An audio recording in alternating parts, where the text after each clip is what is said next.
నమో శ్రీనివాసాయ నమః. నమో వెంకటేశాయ నమః. అందరికీ నమస్కారం అండి. ప్రతిరోజు రాశి ఫలితాలు తెలుసుకోవడానికి ఇంకా మన ఛానల్ సబ్స్క్రైబ్ చేసుకోకపోతే ప్లీజ్ సబ్స్క్రైబ్ చేసుకోండి. లైక్ చేసి మీ పూర్తి సపోర్ట్ మన శ్రీనివాస ఛానల్ కి ఇవ్వండి. ఈ వారం రాశి ఫలితాలలో గోచార్య రీత్యా వృషభ రాశి వారు ఎటువంటి శుభాశుభ ఫలితాలను పొందుతారో తెలుసుకోవడానికి ఈ మన వీడియోని ఎక్కడా స్కిప్ చేయకుండా చివరి వరకు చూడండి. ఒక స్త్రీ కారణంగా అద్భుతమైన విజయాలను సాధించే సమయం వచ్చేస్తుంది. కొంతమంది వ్యాపారస్తులు ఉద్యోగస్తులకు మంచి అవకాశాలు లభిస్తాయి. ఉద్యోగంలో మంచి శుభవార్తలు అందుతాయి. రాశివారు మంచి ప్రయోజనాలను పొందుతారు. ఉద్యోగస్తులకు లాభదాయకంగా ఉంటుంది. వ్యాపారస్తులకు సాధారణంగా ఉంటుంది. మీరు మీ కుటుంబం వైవాహిక జీవితం గురించి ఆలోచిస్తారు. డబ్బు సంపాదించడానికి పరిస్థితులన్నీ అనుకూలంగా మారతాయి.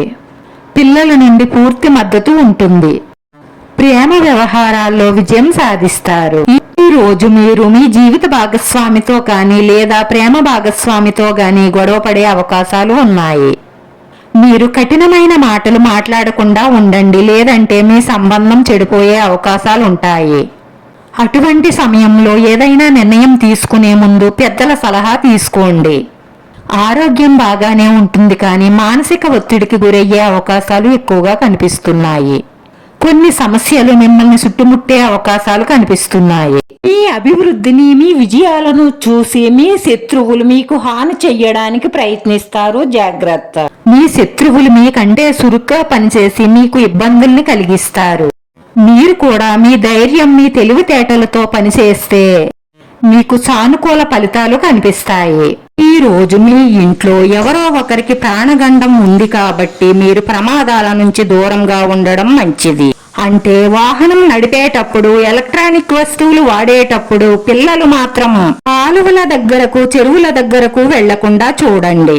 మనం జాగ్రత్త పడడం వల్ల ప్రమాదాల నుంచి తప్పించుకోవచ్చు. ఈ రోజు మీ స్నేహితులను కలుస్తారు. కొన్ని పాత విషయాలు మాట్లాడుకుంటారు. ఈ రోజు మీరు మీ అమ్మగారితో గొడవ పడకండి. ఆఫీస్లో కూడా ఎవరితోనూ వాదించకండి.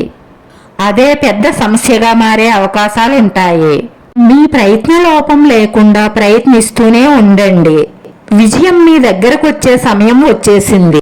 ఈ రోజు మీరు కొన్ని శుభకార్యాలు నిర్వహించడం గురించి ఆలోచిస్తారు. మీ ఆర్థిక పరిస్థితులన్నీ మెరుగవుతాయి. మీరు మీ కార్యాలయంలో చర్చలకు దూరంగా ఉండడం మంచిది. విద్యార్థులకు మంచి సమయం ఉంటుంది. డబ్బు ఆకస్మికంగా పెరిగే అవకాశాలు కనిపిస్తున్నాయి. అయినా సరే మీరు వృధా ఖర్చులు చేయకుండా ఉండడమే మంచిది. వెంకటేశ్వర స్వామిని పూజించి వెంకటేశ్వర స్వామి సుప్రభాతం వినడం కానీ, చదవడం కానీ చెయ్యడం వల్ల మీకు అన్ని శుభ ఫలితాలే కలుగుతాయి. రాశివారి అదృష్ట సంఖ్య 7. ఈ రాశి వారికి కలిసొచ్చే రంగు ఆకుపచ్చ రంగు. వీడియో నచ్చితే లైక్ చేయండి, షేర్ చేయండి. మీ లైక్ మాకు ఎంతో విలువైంది. మీరు లైక్ చేయడం వల్ల ఈ వీడియో కొంతమందికి చేరుతుంది. మన శ్రీనివాస ఛానల్ ని ఆదరించండి. అందరికీ ధన్యవాదాలండి. నమో వెంకటేశాయ నమః.